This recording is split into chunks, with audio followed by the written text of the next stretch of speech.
हाँ जी दोस्तों, सत श्री अकाल। एक बार फिर अमन इंस्टीट्यूट ਤੇ ਮੈਂ ਦਵਿੰਦਰ ਤੁਹਾਡਾ ਸਵਾਗਤ ਕਰਦੀ ਹਾਂ। ਸੋ ਅੱਜ ਦੀ ਵੀਡੀਓ ਸ਼ੁਰੂ ਕਰਨ ਤੋਂ ਪਹਿਲਾਂ ਰਿਕੁਐਸਟ ਹੈ ਕਿ ਜਿਹੜੇ ਵਿਦਿਆਰਥੀ ਇਸ ਚੈਨਲ ਤੇ ਪਹਿਲੀ ਵਾਰ ਆਏ ਹਨ ਉਹ ਚੈਨਲ ਨੂੰ ਸਬਸਕ੍ਰਾਈਬ ਕਰ ਲੈਣ ਅਤੇ ਨਾਲ ਹੀ ਬੈਲ ਆਈਕਨ ਤੇ ਕਲਿੱਕ ਕਰ ਲੈਣ ਤਾਂ ਜੋ ਤੁਹਾਨੂੰ ਡੇਲੀ ਆਉਣ ਵਾਲੀ ਵੀਡੀਓ ਸਭ ਤੋਂ ਪਹਿਲਾਂ ਮਿਲਦੀ ਰਹੇ। ਤੇ ਇਸ ਚੈਨਲ ਉੱਤੇ ETT cadre, master cadre and other exam ਨਾਲ ਸੰਬੰਧਿਤ ਵੀਡੀਓਜ਼ ਅਪਲੋਡ ਕੀਤੀਆਂ ਜਾਂਦੀਆਂ ਨੇ ਤੇ ਉਹ ਤੁਸੀਂ ਪਲੇਲਿਸਟ ਵਿੱਚ ਜਾ ਕੇ ਆਪਣੇ ਸਬਜੈਕਟ ਦੇ ਅਕੋਰਡਿੰਗ ਚੂਜ਼ ਕਰ ਸਕਦੇ ਹੋ। ਸੋ ਮੈਂ ਉਮੀਦ ਕਰਦੀ ਹਾਂ ਕਿ ਇਸ ਚੈਨਲ ਤੇ ਪਈਆਂ ਵੀਡੀਓਜ਼ ਤੁਹਾਡੇ ਲਈ ਹੈਲਪਫੁਲ ਰਹਿਣੀਆਂ ਹੋਣਗੀਆਂ ਤੇ ਕਾਫੀ ਕੁਝ ਸਿੱਖਣ ਨੂੰ ਵੀ ਮਿਲਦਾ ਹੋਊਗਾ। ਸੋ ਵੀਡੀਓਜ਼ ਨੂੰ ਲਾਈਕ ਤੇ ਸ਼ੇਅਰ ਜ਼ਰੂਰ ਕਰ ਦਿਆ ਕਰੋ ਤਾਂ ਜੋ ਬਾਕੀ ਦੇ ਫਰੈਂਡਸ ਤੱਕ ਵੀ ਵੀਡੀਓਜ਼ ਪਹੁੰਚਦੀਆਂ ਰਹਿਣ। ਸੋ ਚੱਲਦੇ ਹਾਂ ਸਾਡੇ ਅੱਜ ਦੇ ਸੈਸ਼ਨ ਵੱਲ। ਦੋਸਤੋ ਅੱਜ ਆਪਾਂ ਕਰਨ ਜਾ ਰਹੇ ਹਾਂ articles. In English, there are two kinds of articles.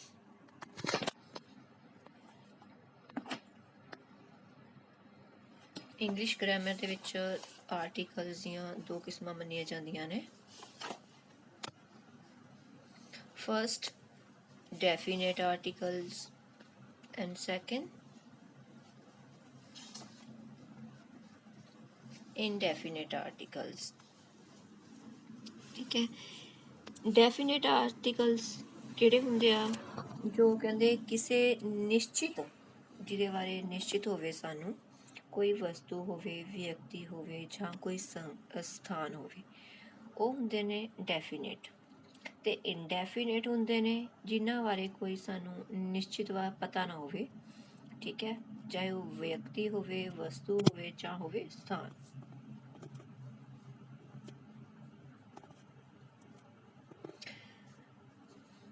ਹੁਣ ਆਪਾਂ ਪਹਿਲਾਂ ਕਰਦੇ ਹਾਂ definite article. The definite article, English has just one is the. It is the most frequent word in English. Definite article English grammar ਦੇ ਵਿੱਚ ਸਿਰਫ ਇੱਕੋ ਹੀ ਆ, ਉਹ ਹੈ the. ਠੀਕ ਹੈ। And second, the indefinite articles. English has two, are, a and an.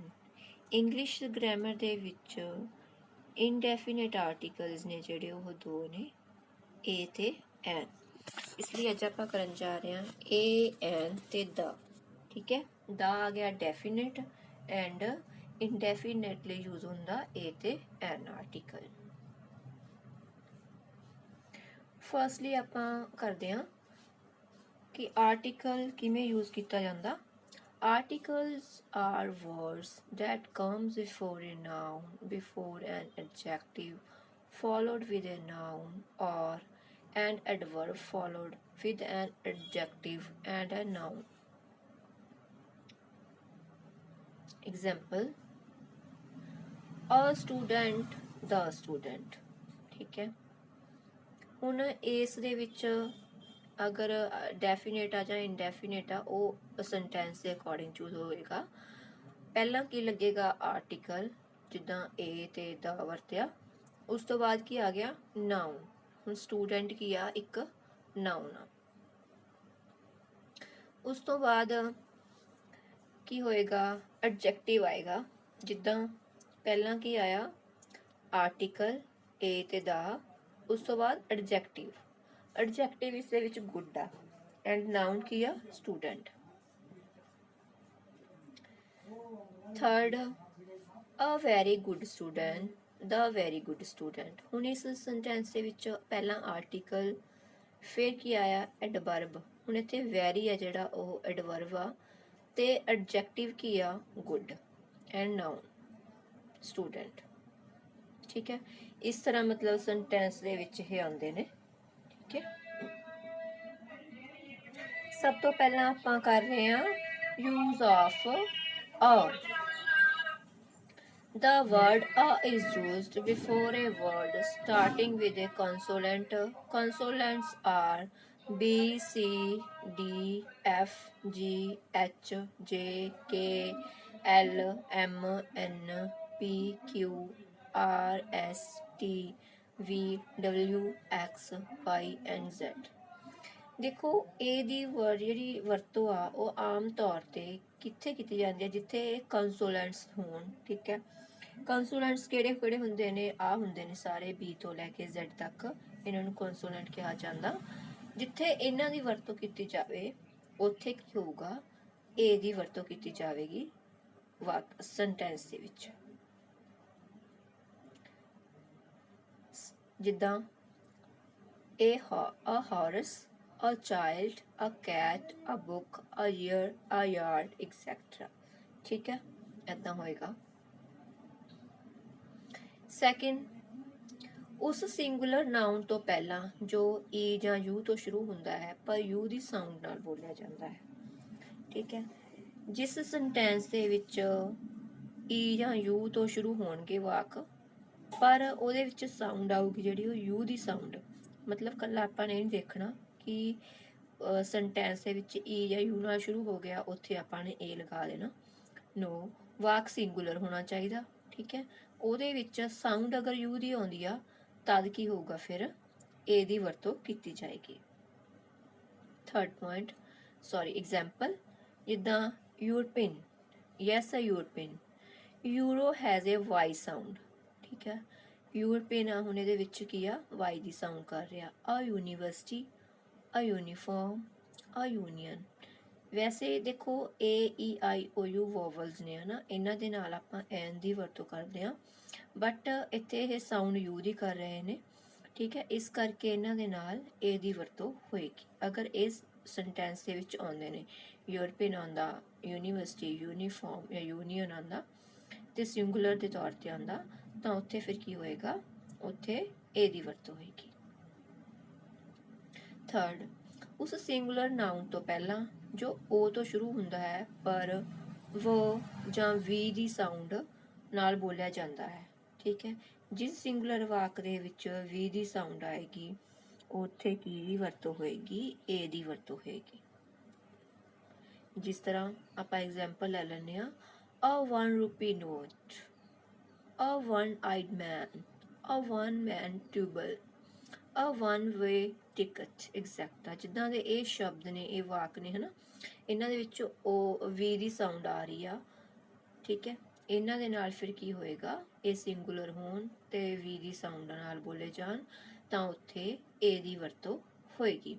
ਇਹ ਤਿੰਨ ਰੂਲਸ ਨੇ, ਅਗਰ ਆਪਾਂ ਨੇ ਏ ਨੂੰ ਯੂਜ਼ ਕਰਨਾ ਤਾਂ ਇਹਨਾਂ ਨੂੰ ਮਾਈਂਡ ਵਿੱਚ ਰੱਖਣਾ ਹੋਏਗਾ। ਉਸ ਦੇ ਨਾਲ ਹੀ ਸਾਨੂੰ ਧਿਆਨ ਦੇਣਾ ਹੋਏਗਾ ਕਿ ਸਿੰਗੂਲਰ ਨਾउन ਦੇ ਨਾਲ ਈ ਯੂ ਜਾਂ ਓ ਸਾਊਂਡ ਨਾਲ ਸ਼ੁਰੂ ਹੁੰਦੇ ਸ਼ਬਦ ਨੇ ਜਾਂ ਕੰਸੋਨੈਂਟ ਨਾਲ ਸ਼ੁਰੂ ਹੁੰਦੇ ਨੇ, ਉੱਥੇ ਕਿਹਦੀ ਵਰਤੋਂ ਹੋਏਗੀ?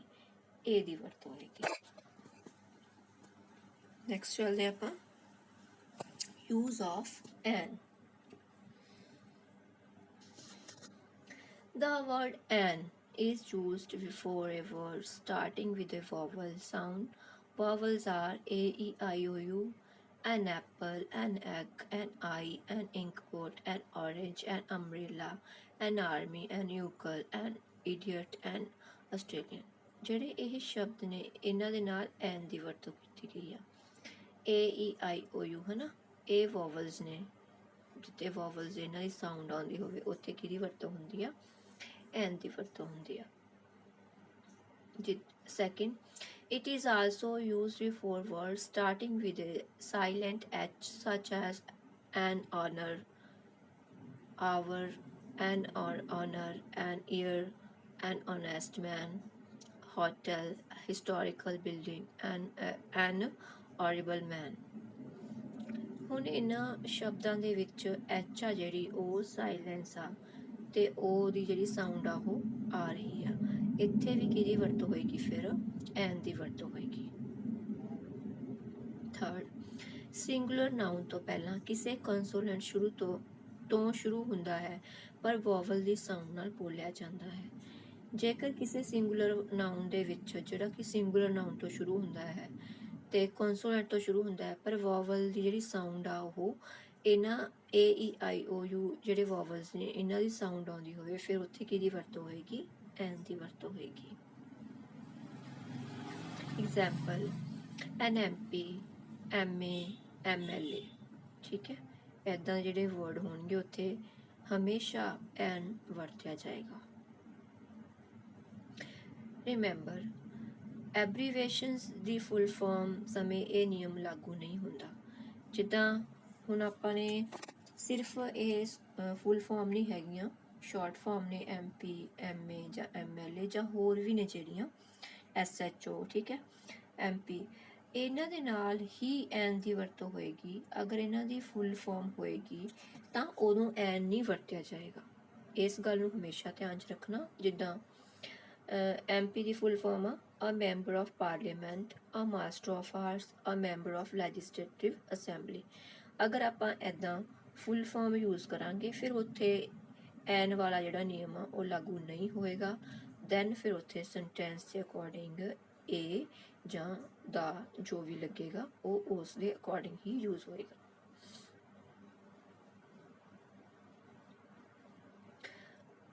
ਫੋਰ ਨੰਬਰ, ਕੁਝ ਫੇਸਿਸ ਤੇ ਪ੍ਰੋਫੈਸ਼ਨਸ ਦੇ ਨਾਮ ਵੀ ਇੰਡੈਫੀਨਿਟ ਆਰਟੀਕਲ ਦੀ ਵਰਤੋਂ ਕੀਤੀ ਜਾਂਦੀ ਹੈ, ਠੀਕ ਹੈ।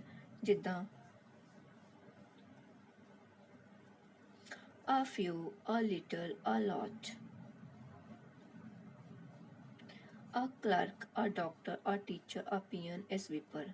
ਜਿਹੜੇ ਇਹ ਨੇ ਇੰਡੈਫੀਨਿਟ ਆਰਟੀਕਲਸ, ਇਹਨਾਂ ਦੇ ਵਿੱਚ ਕਿਹਦੀ ਵਰਤੋਂ ਕੀਤੀ ਜਾਂਦੀ ਆ? ਇੰਡੈਫੀਨਿਟ ਆਰਟੀਕਲਸ ਦੀ। ਇੰਡੈਫੀਨਿਟ ਆਰਟੀਕਲ ਕਿਹੜੇ ਨੇ? A ਔਰ N। An executor, an operator, an artist। Note, only countable singular noun take A and N। ਹੁਣ ਅਸੀਂ ਨੇ A ਤੇ N ਦੀ ਕਿੱਥੇ ਵਰਤੋਂ ਕਰਨੀ ਆ, ਇਹ ਵੀ ਧਿਆਨ 'ਚ ਰੱਖਣਾ ਕਿ ਜਿਹੜੇ ਸਿੰਗੂਲਰ ਨਾउन ਹੋਣ ਬਟ ਕਾਊਂਟੇਬਲ ਹੋਣ, ਜੋ ਕਾਊਂਟ ਕੀਤੇ ਜਾ ਸਕਦੇ ਹੋਣ, ਠੀਕ ਹੈ, ਉੱਥੇ ਹੀ A ਤੇ N ਦੀ ਵਰਤੋਂ ਹੋਏਗੀ। ਅੱਗੇ ਚੱਲਦੇ ਹਾਂ ਆਪਾਂ ਡੈਫੀਨਿਟ ਆਰਟੀਕਲ ਦਾ। ਡੈਫੀਨਿਟ ਦੇ ਨਾਮ ਤੋਂ ਹੀ ਪਤਾ ਚੱਲਦਾ ਕਿ ਨਿਸ਼ਚਿਤ ਤੌਰ ਤੇ ਜਿਹੜਾ ਸਾਨੂੰ ਕਨਫਰਮ ਹੋਵੇ ਉਹਦੇ ਲਈ ਦ ਦੀ ਵਰਤੋਂ ਹੋਏਗੀ। Fast rule, we use the definite article the with the sun, the moon, the earth, the stars, the sky। ਠੀਕ ਹੈ, ਹੁਣ ਆਪਾਂ ਨੇ ਇੱਥੇ ਕਿਹਦੀ ਵਰਤੋਂ ਕੀਤੀ ਆ? ਦਾ ਦੀ। ਹੁਣ ਇਹ ਨਕਸ਼ਤਰਾਂ ਦੇ ਨਾਮ ਨੇ, ਹਨਾ, ਦਿਸ਼ਾ ਮਤਲਬ ਸਨ, ਮੂਨ, ਅਰਥ, ਸਟਾਰ, ਸਕਾਈ, ਇਹਨਾਂ ਦੇ ਨਾਮ ਨਾਲ ਹਮੇਸ਼ਾ ਦ ਦੀ ਵਰਤੋਂ ਹੋਏਗੀ। ਸੈਕਿੰਡ ਪੁਆਇੰਟ, ਦਿਸ਼ਾਵਾਂ ਦੇ ਨਾਮ ਤੋਂ ਪਹਿਲਾਂ ਜਦੋਂ ਪਹਿਲਾਂ ਪ੍ਰੈਪੋਜੀਸ਼ਨ ਦਿੱਤਾ ਹੋਵੇ, ਜਿੱਦਾਂ ਆ ਵਾਕ ਬਣਿਆ ਹੋਇਆ the sun rises in the east and sets in the west। ਹੁਣ ਈਸਟ ਐਂਡ ਵੈਸਟ ਤੋਂ ਪਹਿਲਾਂ ਕੀ ਯੂਜ਼ ਕੀਤਾ ਉਹਨਾਂ ਨੇ? ਪ੍ਰੈਪੋਜੀਸ਼ਨ ਯੂਜ਼ ਕੀਤੀ ਗਈ ਹੈ, ਇਸੇ ਲਈ ਕੀ ਹੋਇਆ? ਦ ਦੀ ਵਰਤੋਂ ਕੀਤੀ ਗਈ ਹੈ। Third, ships, trains, seas, oceans, canals, lakes, mountains, islands, dams, deserts। ਠੀਕ ਹੈ, ਜਿਹੜੇ ਅਸੀਂ ਨਿਸ਼ਚਿਤ ਆ, ਸਾਨੂੰ ਪਤਾ ਹੈ, ਉਹਨਾਂ ਦੇ ਨਾਮ ਨਾਲ ਹਮੇਸ਼ਾ ਦ ਦੀ ਵਰਤੋਂ ਕੀਤੀ ਜਾਏਗੀ। ਜਿੱਦਾਂ ਦਾ ਵਿਕਰਮ ਸ਼ਿਪਸ, ਦਾ ਅਰੇਬੀਅਨ ਸੀ, ਦਾ ਪਨਾਮਾ ਕੈਨਲ, ਦਾ ਲੇਕ, ਦਾ ਹਿਮਾਲਿਆਜ਼, ਦਾ ਅੰਡੇਮਾਨਸ, ਦਾ ਬਾਕੜਾ ਡੈਮ, ਦਾ ਸਹਾਰਾ ਡਿਜ਼ਰਟਸ। ਠੀਕ ਹੈ, ਇੱਦਾਂ ਅਸੀਂ ਨੇ ਦੇਖਣਾ ਕਿ ਉਹ ਸ਼ੋਰ ਆ ਅਸੀਂ ਉਹਨਾਂ ਬਾਰੇ, ਡੈਫੀਨੇਟ ਆ, ਉਹਨਾਂ ਨਾਲ ਫਿਰ ਕੀ ਹੋਏਗਾ? ਦ ਦੀ ਵਰਤੋਂ ਹੋਏਗੀ। ਜਿੱਦਾਂ ਰਿਮੈਂਬਰਿੰਗ ਪੁਆਇੰਟ ਆ, ਇੱਕ ਪਹਾੜ ਜਾਂ ਇੱਕ ਟਾਪੂ ਦੇ ਨਾਮ ਤੋਂ ਪਹਿਲਾਂ ਦ ਨਹੀਂ ਲਗਾਇਆ ਜਾਂਦਾ। ਹੁਣ ਬਹੁਤ ਅਸੀਂ ਮਿਸਟੇਕ ਕਰਦੇ ਹਾਂ, ਕਈ ਵਾਰ ਵਾਕ ਦੇ ਵਿੱਚ ਆ ਜਾਂਦਾ ਮਾਊਂਟ ਐਵਰੈਸਟ। ਠੀਕ ਹੈ, ਮਾਊਂਟ ਐਵਰੈਸਟ ਇੱਕ ਪਹਾੜ ਆ, ਉੱਥੇ ਦ ਨਹੀਂ ਲੱਗੇਗਾ। ਠੀਕ ਹੈ, ਦਾ ਹਿਮਾਲਿਆ, ਹਿਮਾਲਿਆ ਬਹੁਤ ਸਾਰੇ ਨੇ ਤੇ ਇੱਕ ਨਿਸ਼ਚਿਤ ਨੇ। ਠੀਕ ਹੈ, ਉਹਨਾਂ ਦੇ ਨਾਲ ਹੀ ਦ ਲੱਗੇਗਾ। ਇੱਕ ਪਹਾੜ ਜਾਂ ਇੱਕ ਟਾਪੂ ਦੇ ਨਾਮ ਤੋਂ ਪਹਿਲਾਂ ਦ ਨਹੀਂ ਲੱਗਦਾ। ਜਿੱਦਾਂ ਮਾਊਂਟ ਐਵਰੈਸਟ ਇੱਕ ਪਹਾੜ ਆ ਤੇ ਸ਼੍ਰੀਲੰਕਾ ਇੱਕ ਟਾਪੂ ਆ, ਉਹਨਾਂ ਦੇ ਨਾਮ ਨਾਲ ਦ ਨਹੀਂ ਲੱਗੇਗਾ। 4 ਨੰਬਰ, ਕੁਝ ਦੇਸ਼ਾਂ ਅਤੇ ਪ੍ਰੋਵਿੰਸਿਸ ਦੇ ਨਾਮ ਨਾਲ ਲਾਈਕ ਦਾ USA, ਦਾ ਪੰਜਾਬ, ਦਾ ਦੱਖਣ, ਠੀਕ ਹੈ, ਇਹਨਾਂ ਦੇ ਨਾਮ ਨਾਲ ਲੱਗੇਗਾ ਰਿਲੀਜੀਅਸ ਬੁੱਕਸ, ਨਿਊਜ਼ਪੇਪਰ, ਮੈਗਜ਼ੀਨਸ, ਉਹਨਾਂ ਦੇ ਨਾਮ ਨਾਲ ਵੀ ਦ ਦੀ ਵਰਤੋਂ ਹੁੰਦੀ ਆ, ਜਿਵੇਂ ਦਾ ਗੀਤਾ, ਦਾ ਕੁਰਾਨ, ਠੀਕ ਹੈ, ਐਵੇਂ ਦਾ ਇੰਡੀਅਨ ਐਕਸਪ੍ਰੈਸ, ਦਾ ਇੰਡੀਅਨ ਰਿਵਿਊ ਨਿਊਜ਼ਪੇਪਰ ਜਾਂ ਮੈਗਜ਼ੀਨ ਨੇ। 6 ਨੰਬਰ ਨੇਸ਼ਨਸ ਐਂਡ ਕਮਿਊਨਿਟੀਜ਼ ਦੇ ਨਾਮ ਤੋਂ ਪਹਿਲਾਂ ਵੀ ਦਾ ਲੱਗਦਾ, ਦ ਇੰਗਲਿਸ਼, ਦ ਫ੍ਰੈਂਚ, ਦ ਹਿੰਦੂਜ਼। ਉਸ ਸਿੰਗੂਲਰ ਨਾਉਨ ਤੋਂ ਪਹਿਲਾਂ ਜਿਸ ਦਾ ਪ੍ਰਯੋਗ ਪੂਰੀ ਜਾਤੀ ਦਾ ਬੋਧ ਕਰਵਾਉਂਦਾ ਹੈ। ਹਾਂ, ਬਹੁਤ ਇੰਪੋਰਟੈਂਟ ਆ ਇਹ, ਬਹੁਤ ਕਨਫਿਊਜ਼ਿੰਗ ਵਾਲਾ ਪੁਆਇੰਟ ਵੀ ਆ ਕਿ ਸਿੰਗੂਲਰ ਨਾਉਨ ਤਾਂ ਹੋਵੇ, ਅਸੀਂ ਉੱਥੇ ਏ ਜਾਂ ਐਨ ਦੀ ਵਰਤੋਂ ਕਰਾਂਗੇ, ਹੈ ਨਾ, ਵਾਕ ਸੈਂਟੈਂਸ ਦੇਖ ਕੇ, ਬਟ ਨਹੀਂ, ਸਾਨੂੰ ਇਹ ਵੀ ਦੇਖਣਾ ਸੈਂਟੈਂਸ ਦੇ ਵਿੱਚ ਕਿ ਉਹ ਪੂਰੀ ਜਾਤੀ ਦਾ ਬੋਧ ਕਰਵਾ ਰਿਹਾ ਹੈ। ਐਗਜ਼ਾਮਪਲ ਜਿੱਦਾਂ ਦਾ dog is a faithful animal. ਹੁਣ ਡੌਗ ਆ ਜਿਹੜਾ ਉਹ ਪੂਰਾ ਮਤਲਬ ਕਿ ਪੂਰੀ ਜਾਤੀ ਦਾ ਬੋਧ ਕਰਵਾ ਰਿਹਾ, ਇਸ ਕਰਕੇ ਜਦੋਂ ਮਤਲਬ ਐਦਾਂ ਦਾ ਵਾਕ ਆ ਜਾਵੇ ਫਿਰ ਉੱਥੇ ਕੀ ਹੋਏਗਾ, ਦ ਲੱਗੇਗਾ, ਏ ਜਾਂ ਐਨ ਦੀ ਵਰਤੋਂ ਨਹੀਂ ਹੋਏਗੀ। Mankind should love nature. ਹੁਣ ਇੱਥੇ ਮੈਨਕਾਈਂਡ ਵੀ ਕੀ ਆ, ਪੂਰੀ ਜਾਤੀ ਦਾ ਬੋਧ ਕਰਵਾ ਰਿਹਾ, ਠੀਕ ਹੈ। 8 ਨੰਬਰ ਪੁਆਇੰਟ ਉਹਨਾਂ ਪ੍ਰੋਪਰ ਨਾਉਨ ਤੋਂ ਪਹਿਲਾਂ ਜੋ ਕਾਮਨ ਨਾਉਨ ਦੇ ਰੂਪ ਵਿੱਚ ਵਰਤੇ ਜਾਂਦੇ ਗਏ ਹੋਣ, ਜਿੱਦਾਂ Kalidas is a Shakespeare of India. ਹੁਣ ਇਸ ਵਾਕ ਦੇ ਵਿੱਚ ਪ੍ਰੋਪਰ ਨਾਮ ਤੋਂ ਪਹਿਲਾਂ ਕਾਮਨ ਨਾਉਨ ਦੇ ਰੂਪ ਵਿੱਚ ਵਰਤਿਆ ਗਿਆ ਕਿ ਕਾਲੀਦਾਸ। ਉਹਨਾਂ ਕਾਮਨ ਨਾਉਨਸ ਤੋਂ ਪਹਿਲਾਂ ਜਿਨ੍ਹਾਂ ਬਾਰੇ ਦੱਸਿਆ ਹੋਵੇ, ਜਿਵੇਂ there was a fox, the fox was hungry, ਠੀਕ ਹੈ। ਹੁਣ ਪਹਿਲਾਂ ਹੀ ਦੱਸਦਾ ਇਹ ਪਹਿਲੇ ਵਾਕ ਦੇ ਵਿੱਚ there was a fox, fox ਤੋਂ ਕਲੀਅਰ ਹੋ ਗਿਆ ਵੀ ਇਹਦੇ ਵਿੱਚ ਫੌਕਸ ਦੀ ਗੱਲ ਕੀਤੀ ਆ, ਠੀਕ ਹੈ। ਉਸ ਤੋਂ ਬਾਅਦ ਦ ਫੌਕਸ ਵਾਜ਼ ਹੰਗਰੀ, ਜਿਵੇਂ ਐਦਾਂ ਦਾ ਵਾਕ ਆਵੇ ਨਾ ਤਾਂ ਫਿਰ ਉੱਥੇ ਕੀ ਲੱਗੇਗਾ, ਦ। 10 ਨੰਬਰ ਵਰਕਸ਼ਾਪ, ਫੈਕਟਰੀ, ਬੈਂਕ, ਜਿੱਦਾਂ ਦਾ ਦਿੱਲੀ ਕਲੋਥ ਮਿਲਸ, ਦਾ ਪੰਜਾਬ ਨੈਸ਼ਨਲ ਬੈਂਕ, ਤਾਂ ਇਹ ਬੈਂਕ ਵਰਕਸ਼ਾਪ ਨੇ ਜਾਂ ਫੈਕਟਰੀ ਨੇ ਜਾਂ ਬੈਂਕ ਨੇ, ਠੀਕ ਹੈ। ਪਾਰਟੀ ਔਰ ਆਰਗੇਨਾਈਜੇਸ਼ਨ, ਜਿੱਦਾਂ ਦਾ ਕਾਂਗਰਸ, ਦਾ ਜਨਤਾ, ਦਾ ਲੋਕ ਦਲ। ਉਸ ਤੋਂ ਬਿਨਾਂ ਇਤਿਹਾਸਿਕ ਸਥਾਨ ਅਤੇ ਸਰਵਜਨਿਕ ਸਥਲ, ਦਾ ਤਾਜ ਮਹਿਲ, ਗੋਲਡਨ ਟੈਂਪਲ, ਦਾ ਲਾਇਬ੍ਰੇਰੀ, ਦਾ ਜ਼ੂ, ਠੀਕ ਹੈ। 13 ਨੰਬਰ ਪੁਆਇੰਟ ਉਹ ਐਡਜੈਕਟਿਵਸ ਤੋਂ ਪਹਿਲਾਂ ਜੋ ਨਾਊਨਸ ਦੇ ਰੂਪ ਵਿੱਚ ਵਰਤੇ ਜਾਂਦੇ ਨੇ, ਜਿੱਦਾਂ ਦਾ ਰਿਚ, ਦਾ ਪੂਅਰ, ਦਾ ਬਰੇਵ, ਠੀਕ ਹੈ। ਇਹ ਨਾਊਨਸ ਨੇ ਬਟ ਐਡਜੈਕਟਿਵ ਤੋਂ ਪਹਿਲਾਂ ਵਰਤੇ ਜਾਂਦੇ ਨੇ, ਉਹਨਾਂ ਦੇ ਨਾਲ ਵੀ ਦ ਲੱਗੇਗਾ। ਨੈਕਸਟ ਬਾਈ ਦਾ ਮੀਟਰ, ਬਾਈ ਦਾ ਦਰਜਨ, ਬਾਈ ਦਾ ਕਿਲੋਗ੍ਰਾਮ, ਇਹਨਾਂ ਦੇ ਨਾਲ ਵੀ ਹਮੇਸ਼ਾ ਦ ਲੱਗੇਗਾ। ਪ੍ਰੋਪਰ ਨਾਊਨਸ ਦਾ ਬਹੁਵਚਨ ਬਣਾਉਣ ਲਈ, ਜਿਵੇਂ ਦਾ ਗੁਪਤਾਸ, ਉੱਥੇ ਦਾ ਲੱਗੇਗਾ ਹਮੇਸ਼ਾ, ਦਾ ਬਰਾਊਨਸ, ਦਾ ਸ਼ਰਮਾਸ। 16 ਨੰਬਰ ਜੇ ਕਿਸੇ ਐਡਜੈਕਟਿਵ ਨੂੰ ਨਾਊਨ ਤੋਂ ਬਾਅਦ ਲਗਾ ਦਿੱਤਾ ਜਾਵੇ ਤਾਂ ਉਸ ਐਡਜੈਕਟਿਵ ਤੋਂ ਪਹਿਲਾਂ ਦ ਲੱਗੇਗਾ, ਜਿੱਦਾਂ ਅਸ਼ੋਕ ਦਾ ਗ੍ਰੇਟ, ਅਕਬਰ ਦਾ ਗ੍ਰੇਟ। 17 ਬਿਗ ਰੈਂਕਸ, ਜਿੱਦਾਂ the Prime Minister of India, the President of India, the Principal of the School. 18 number historical events, ਜਿੱਦਾਂ the Battle of Panipat, the Battle of Buxar. Candle numbers, ਜਿੱਦਾਂ the second girl in the first row is my sister. Date India became free in the 15th of August. Evening, morning, afternoon, last, next and every, ਇਹਨਾਂ ਦੇ ਨਾਲ ਵੀ ਦ ਦੀ ਵਰਤੋਂ ਹੋਏਗੀ। use the before superlative degrees, the most intelligent girl.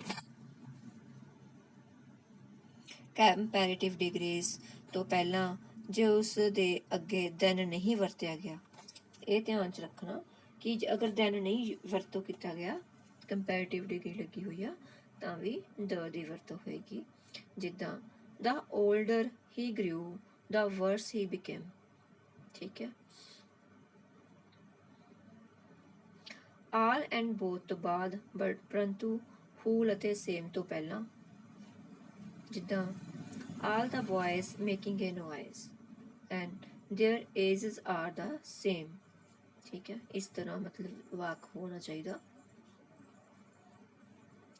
ਸੋ ਦੋਸਤੋ, ਇਹ ਸੀ ਸਾਡੀ ਅੱਜ ਦੀ class articles theory ਸੀ। ਕੁਝ ਰੂਲਸ ਸੀਗੇ ਆਰਟੀਕਲਸ ਨੂੰ ਕਰਨ ਦੇ ਤੇ ਸਮਝਣ ਦੇ। ਉਮੀਦ ਕਰਦੀ ਹਾਂ ਕਿ ਅੱਜ ਦੀ ਕਲਾਸ ਤੁਹਾਡੇ ਲਈ ਬਹੁਤ ਹੈਲਪਫੁਲ ਹੋਊਗੀ।